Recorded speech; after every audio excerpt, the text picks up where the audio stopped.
Liquor scam కేసులో ముగ్గురు నిందితుల బెయిల్ రద్దు చేయాలని ఏపీ హైకోర్టులో ప్రభుత్వం హౌస్ మోషన్ పిటిషన్ దాఖలు చేసింది.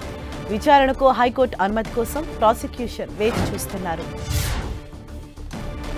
మరోవైపు విజయవాడ జైలు నుంచి లిక్కర్ కేసు నిందితులు ఈ ఉదయం విడుదలయ్యారు. 3 గంటల హైడ్రామా తర్వాత ధనుంజయ రెడ్డి, కృష్ణమోహన్ రెడ్డి, బాలాజీ జైలు నుంచి రిలీజ్ అయ్యారు.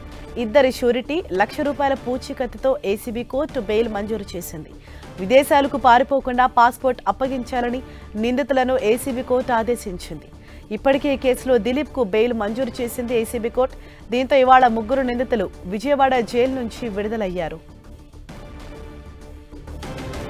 ధనుంజయ రెడ్డి, కృష్ణమోహన్ రెడ్డి, బాలాజీలకు లిక్కర్ స్కామ్లో నిన్న బెయిల్ మంజూరైన అఫీషియల్ ఫార్మాలిటీస్ పూర్తి కాకపోవడంతో ఇవాళ రిలీజ్ అయ్యారు.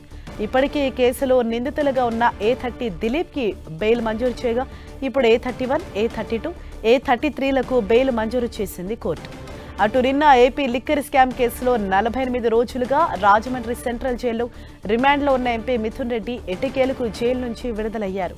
ఈ నెల 9న ఉపరాష్ట్రపతి ఎన్నికల నేపథ్యంలో ఓటు హక్కు వినియోగించుకునేందుకు విజయవాడలోని ఏసీబీ కోర్టు మధ్యంతర బెయిల్ మంజూరు చేయడంతో రాజమండ్రి జైలు నుంచి ఆయన విడుదలయ్యారు.